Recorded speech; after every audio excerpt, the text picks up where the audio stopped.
Fred, you... 4 hours, did you say? Yes, at least. You have until 11 o'clock. Well, I have a standard fireside with lots of overhead projection and show and tell using the Doctrine and Covenants, the various sections that deal with Frederick G. Williams. That's not what I'm going to do tonight.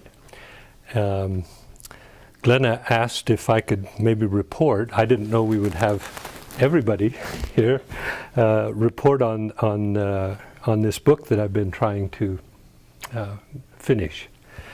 And that requires a little bit of explanation. In 1966, I started researching my namesake, Frederick G. Williams.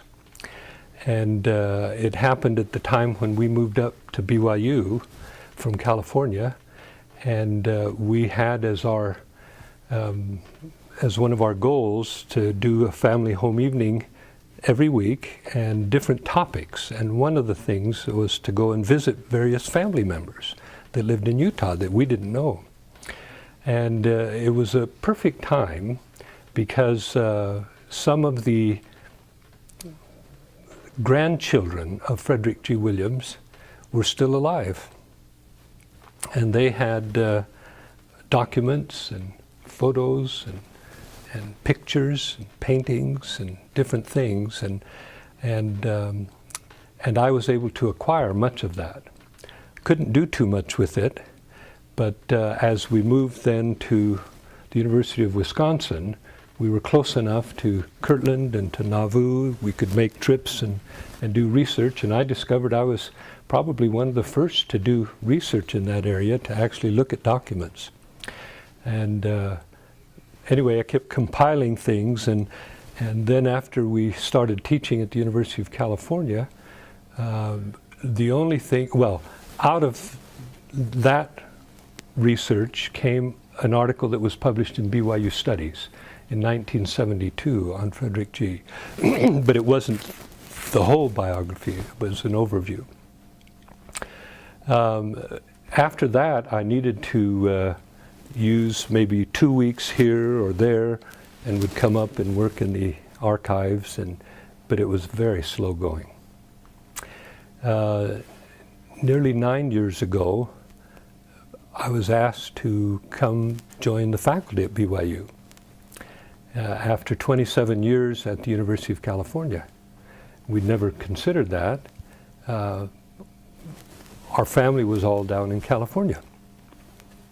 And we just brought Carol's mom up.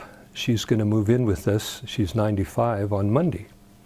And but her brother's still down there.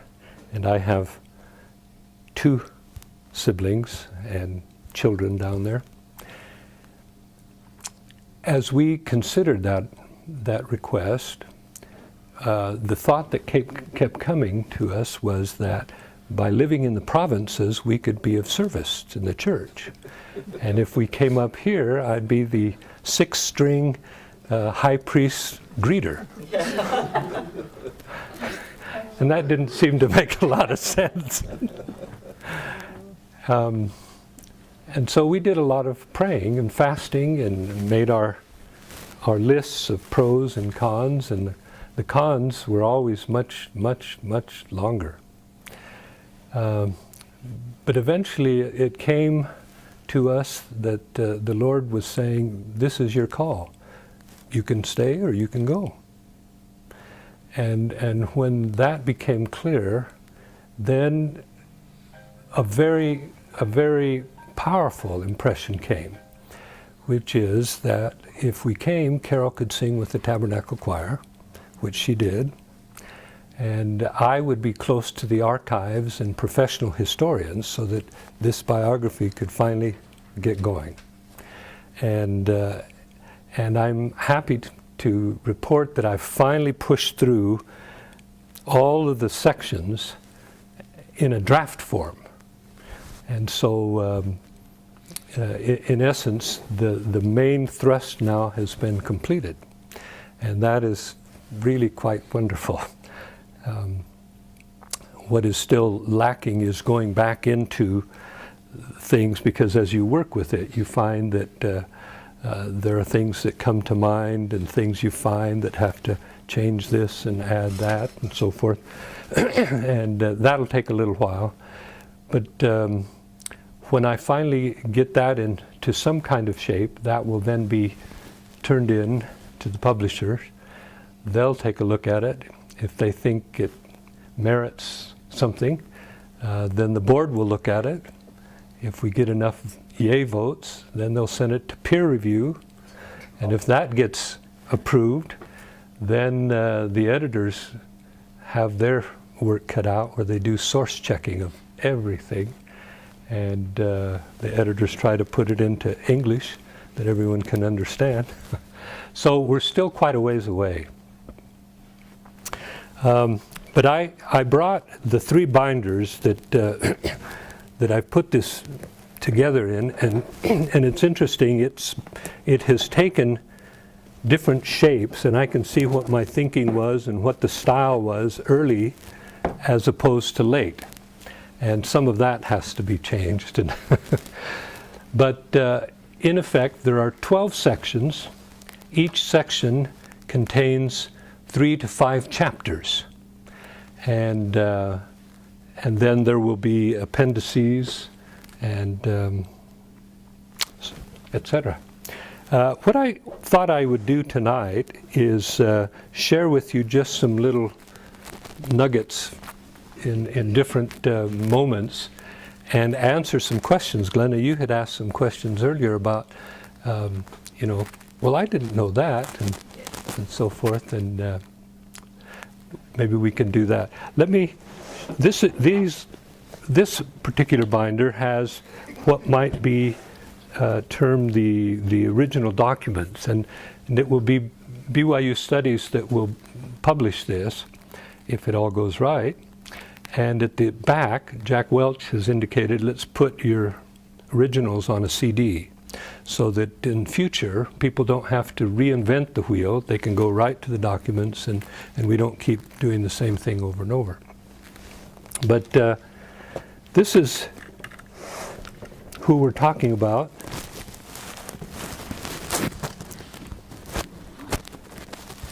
And the painting is in the church historians, well, in the museum now. It used to hang in there, but they've got too many, and so it's now in the storage.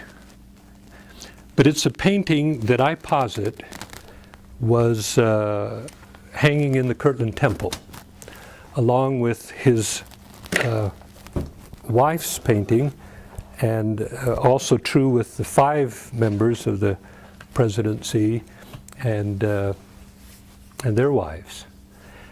They have found some of them. The painting of Hiram Smith and his wife is in the museum, or in the library in BYU. So you can see that, and you can see others different places. They haven't found all of them.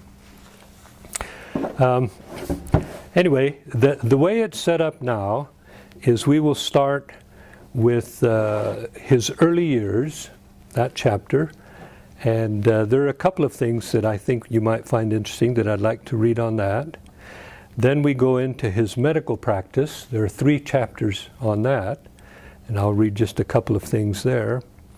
And then he was a justice of the peace. One thing that has been a real problem is that every chapter could be a book, because his fingers were into everything that happened in the early church. I mean, there wasn't an organization or an event that he wasn't involved with. You know that it was the F.G. Williams and Company that published the Kirtland version of the Evening and Morning Star, the Messenger and Advocate, the Doctrine and Hymnal, and several other kinds of things. So he's in that, he's in the School of the Prophets, he's in building of the temple, and on and on and on. So very, very tempting to just stay in one and just do, but you can't. I needed to have an overview. So, shall we begin? And if you have any questions or comments, jump in.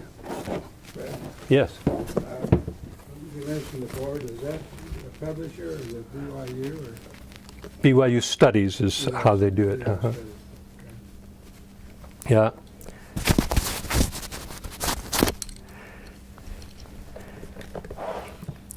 How many know where Frederick G. Williams was born? Do you? Say it. Oh. Doesn't do it in the church history, does it? It does in the history of the church. It'll talk about. He is a New Englander born in Connecticut, in Suffield, Connecticut, and of the 13 colonies, Connecticut was the only one allowed to retain their Western Reserve, because they had talked about, we are filling up.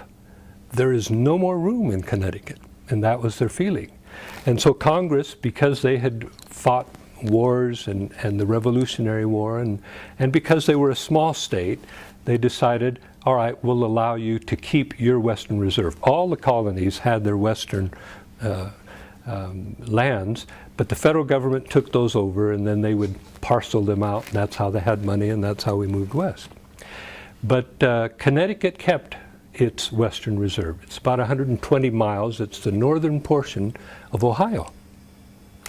And the stockholders that bought this included Frederick's father, William Wheeler Williams. And he was contracted to come and build the first sawmill and the first flour mill in what is today Cleveland. There was one home there when they came. So that's the frontier. Where they lived before was quite different in Suffield.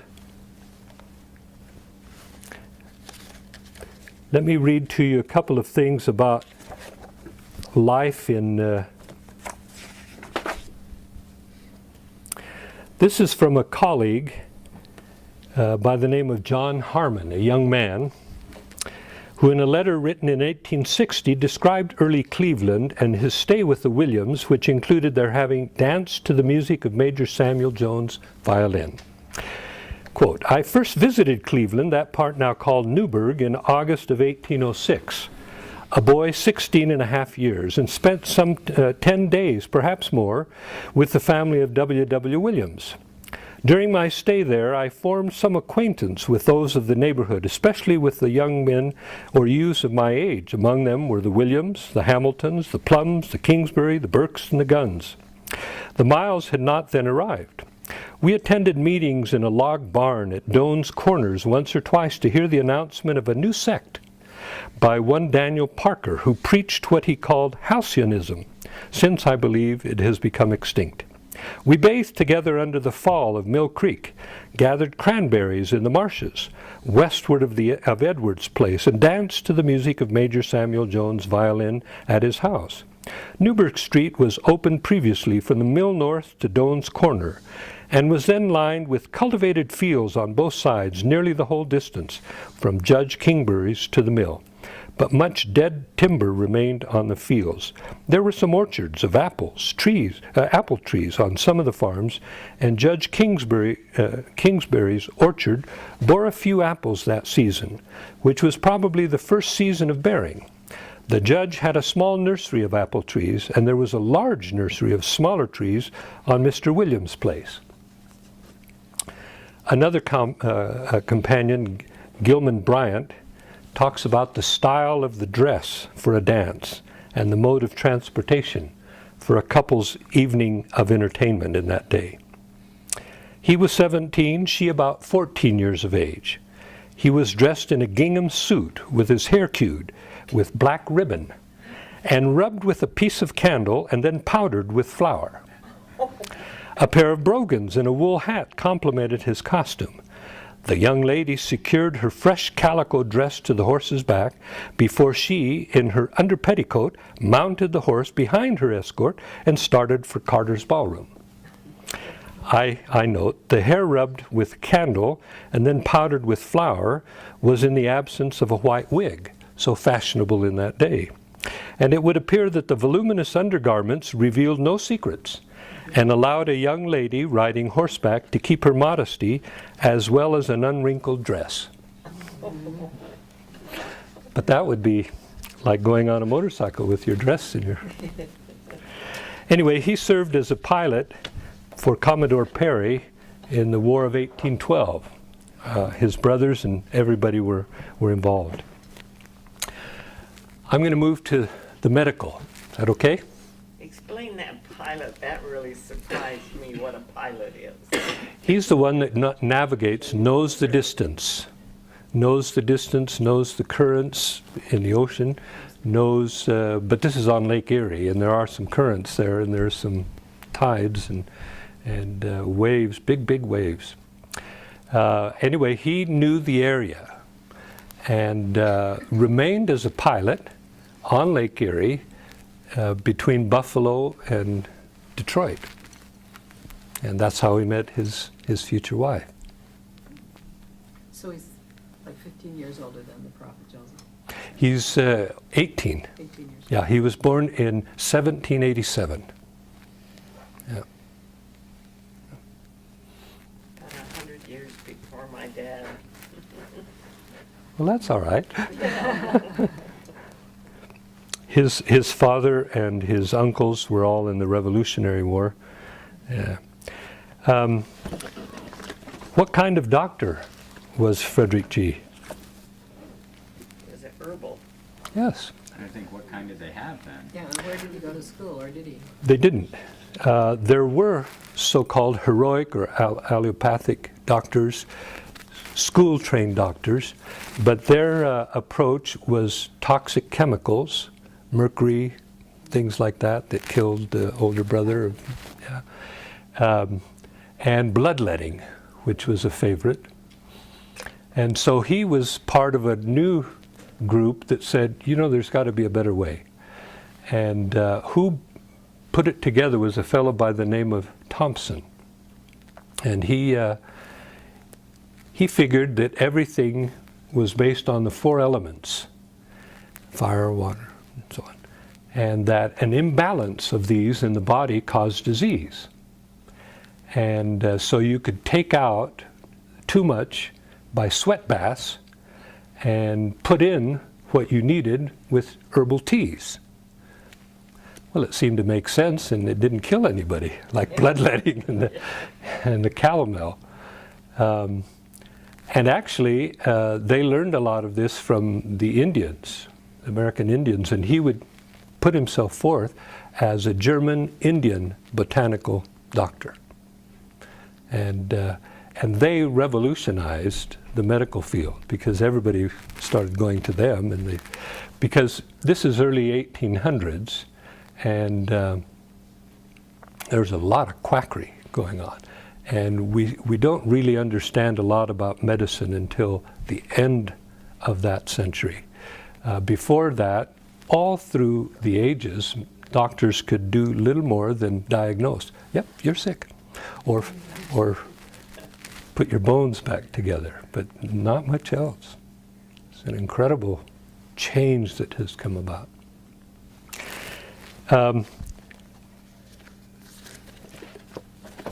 One of the fun things is I have a list of all the patients found in his last journal, his ledger, medical journal, that was started in 1837.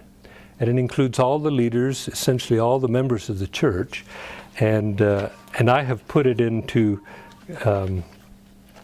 alphabetical order, how many times they were seen, what the cost was, and whether he was paid or not, and if he was paid, how was he paid? Mostly it's in kind or in a note, a promissory note that rarely got paid. But he once got $200 from Joseph Smith after, I don't know, maybe 25 or 30 different visits. And he gave it to him in cash. And so in the ledger it says, cash, with 4 exclamation marks. Something that is quite interesting. Well, you know about his being the one to help the prophet's sister-in-law, Mary Bailey, in giving birth. Joseph was called, and he went out to the field and prayed. and the Lord directed him to call Frederick G, and he would come, and that the baby would be well and everything would be fine. He also helped Samuel Smith, Hiram Smith, who had hurt himself with an axe. And anyway, there are a number of things that are fun. I'm just going to read one little thing that I found very, very interesting. Under the B's, there is no name, but the title of this particular account is Bachelor's Delight. And this is what I write. Judging by this title, it is rather obvious that Dr. Williams was treating venereal disease, which he listed separately in its own account and not as part of the regular entries in the ledger under individual names to maintain confidentiality. Since there are no names listed, we can only wonder if these cases involved just Mormons or if they included non-Mormons as well. Judging by the large number of entries, 25, it was either reoccurring in a few individuals or it affected several people or some combination of both. Since the relatively high balance of $41.87 was paid off late in 1839, should we assume these entries are all related to cases in Missouri, a frontier state? If it afflicted any of the former leaders who apostatized, did Frederick G. Williams ever consider the irony of the situation, particularly if they were giving different reasons for leaving the church than the fornication or adultery they were guilty of? The doctor could have used that information to set the record straight, but it appears that nothing was ever said. Could it be that one of the reasons Dr. Williams was never maligned by the non-Mormons or apostates, as were Joseph and Sidney, was because those individuals knew the doctor had incriminating information on them? Anyway, pure speculation. Yeah.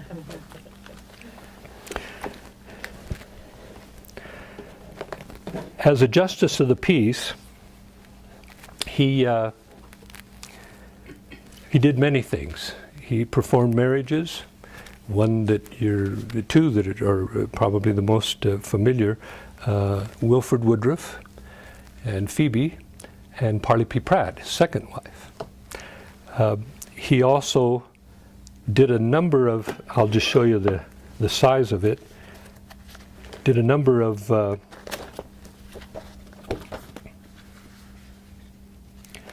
deeds. This whole section here is just nothing but from going through all of the documents to show all of the deeds that he did. He would give the oath of office. He would have trials in his courtroom, and some of these were quite serious. We don't have his docket, unfortunately. We do have Oliver Cowdery's. And we do have one other justice of the peace. And there are about 8 cases that began in Frederick's bailiwick that then went to Oliver Cowdery. So we can see some of that. And we know how many trials Oliver Cowdery presided over as a justice. He came on board later, and then Frederick stayed beyond him. But so he probably presided over at least 500 cases.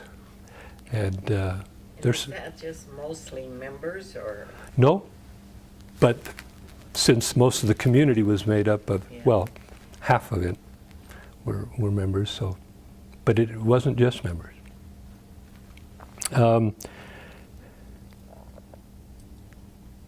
He was elected to this office and thus became the first member of the church to be elected to a government office, which is quite interesting.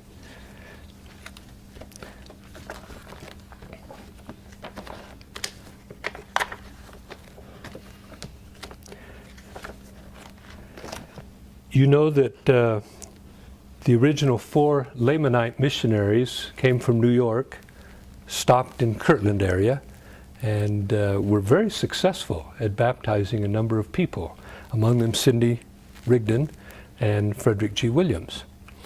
Oliver Cowdery and Parley P. Pratt asked him, would you consider traveling with us 3 weeks. And he said, yes, yes. I'll put my practice on hold. And he furnished them a wagon and a horse and provisions. And the 3 weeks became 10 months. All the others came back, but he stayed. And so he's one of the first senior missionaries. And he's one of the first missionaries to go to a foreign country, because the Indian section was really not part of it.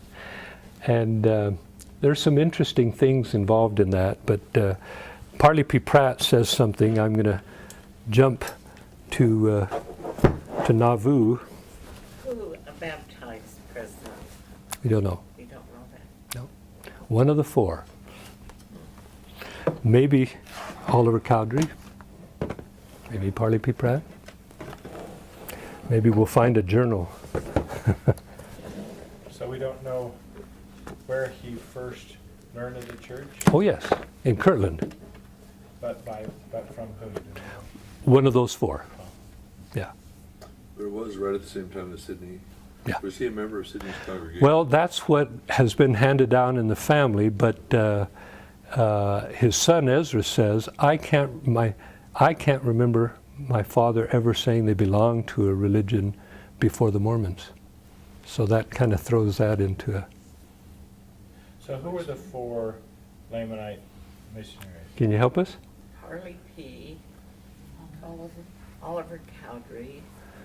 Ziba Peterson, Oh yes, Ziba David Whitmer. and David Whit. That's a nice name. Boy.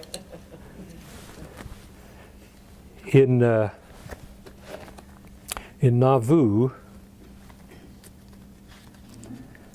they lived in Nauvoo for 2 years.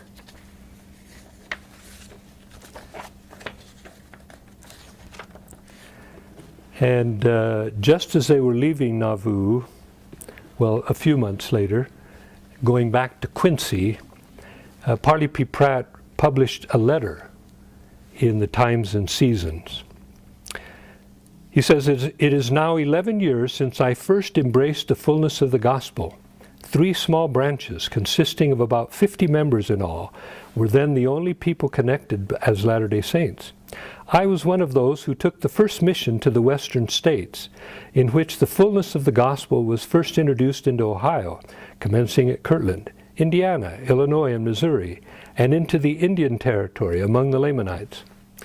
When countless millions shall throng the courts of the New Jerusalem, which is soon to be built in Jackson County, Missouri, upon the consecrated spot, then perhaps it may be remembered that in 1830, in the depth of a howling winter, 5 men penetrated Missouri's wilds and traveled on foot from St. Louis to Independence, Jackson County, wading in snow to the knees the greater part of the way for 300 miles. And all this, as may be said, without money or friends, except as they made them. These are the first footsteps ever made in that state by Latter-day Saints. These first placed their feet upon that holy ground where shall stand the great temple of our God, the resort of the nations and the joy of the whole earth. Then I comment, Elder Pratt then speaks of the present standing of the 5 men. 1 has died, 2 are no longer with the church, and only 2, F.G. Williams and himself, are still worthy members. Of those 5 men, I'm quoting again, I said David Whitmer, it's Peter Whitmer. Peter Whitmer is now in his grave. 2, Oliver Cowdery and Ziba Peterson, are turned away from the fellowship of the church. And the other 2, F.G. Williams and myself, are yet alive, and blessed with the grace of God, we are yet counted worthy of a place among you.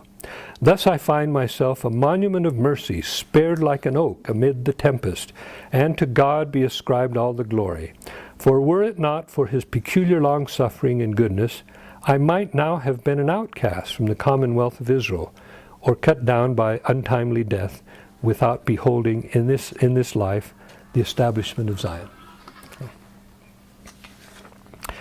We won't go through everything that he does, but while we're in Quincy and Nauvoo in Illinois, let me share with you what his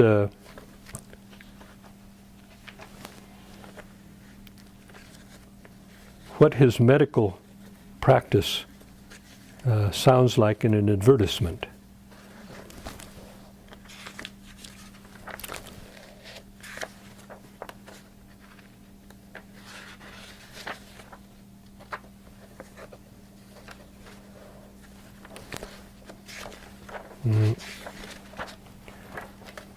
We wouldn't stand a chance with a malpractice suit against him with his law and medical practice working together there.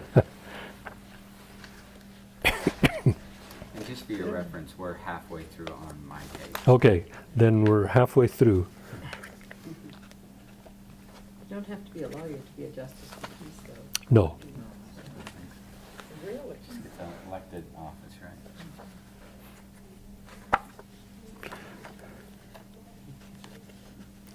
Well, I'm not finding it easily.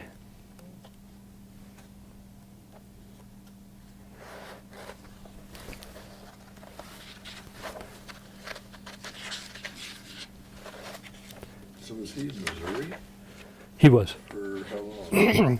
for nearly 2 years. And he went to Nauvoo. First went to Quincy, Oh, first to Quincy. lived there, and then to Nauvoo for 2 years, then back to Quincy, Quincy. and died in Quincy 2 years before the prophet in 42. Okay. And was Was it being a far doctor. west? Was it far west or Liberty? He was far west. What was He visited the prophet in Liberty Jail. We know that only because he went with a sister who I'll read. Well, I can't find it. Who wrote about going with him to see the prophet, but they weren't allowed in.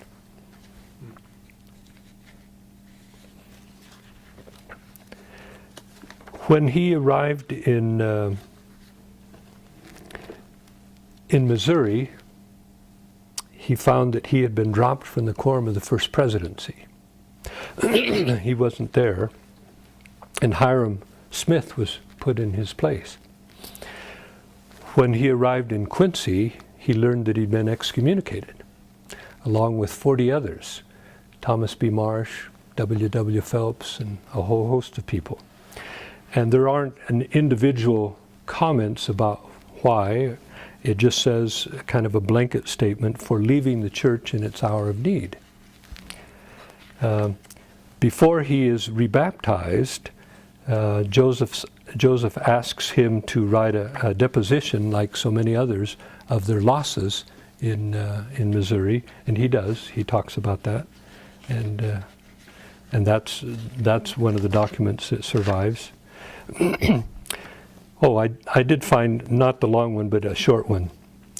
This appears in the Quincy Whig.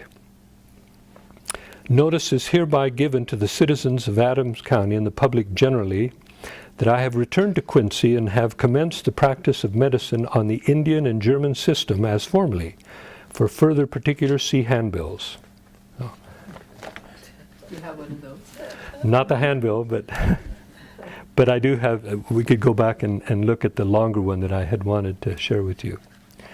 At a conference in Nauvoo, he asks to be reinstated, and I've spoken of this before.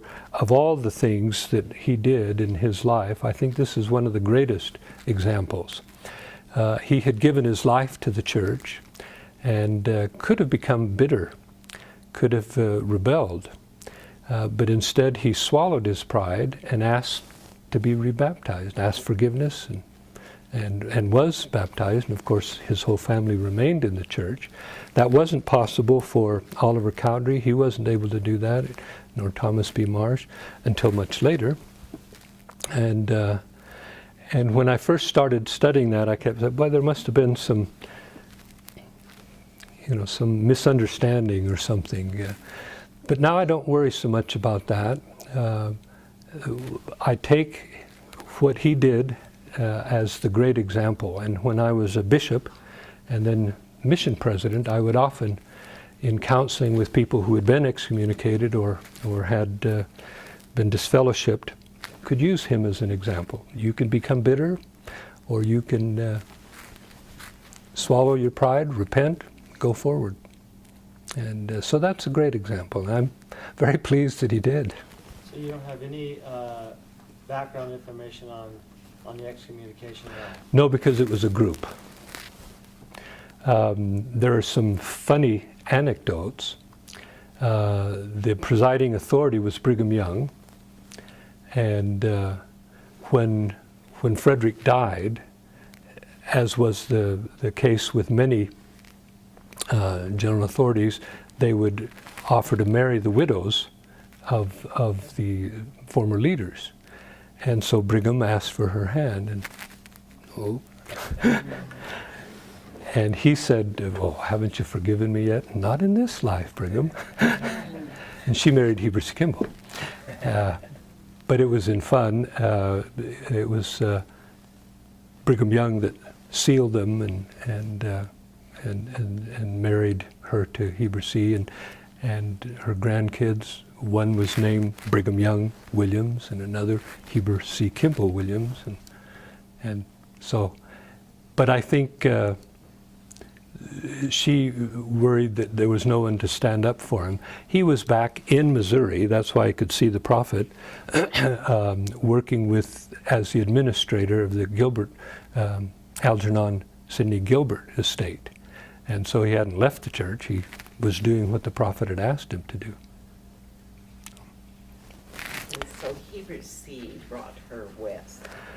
Well, they, like many saints, they didn't traipse across Iowa and then go upriver to winter quarters in Nebraska or Council Bluff, but went downriver to St. Louis. I can't recall who the historian is, but he puts about 1,500 members of the church in St. Louis that first winter. And they do have a conference at which probably 1,000 people's names are recorded. The children's names aren't recorded. And Frederick and his mother, excuse me, not Frederick, but Ezra and his mother are members of that, and he is working as a doctor among the saints there. Ezra. Ezra is Frederick G.'s son. Yeah, the only son, the only survivor. Rebecca lost her husband and her two older daughters in Quincy, and lost her older son in Missouri in '38. So she's only got one son left. While they're in Nauvoo, she and Frederick go to the Mississippi River and perform baptisms for the dead. She was first baptized for herself again, and then for her parents, and in that day, women were baptized for their male kindred. And so she was baptized for her father. Then when the temple baptistry was dedicated, then they did more baptisms in that. So when they were rebaptized, was that for forgiveness or repentance? Just a renewing. A renewing? It's a new dawning. It's a cleansing. It's just, let's do it. They did that again in Utah. Yeah. Yeah, more than once. We'd like to do it again now. That's right.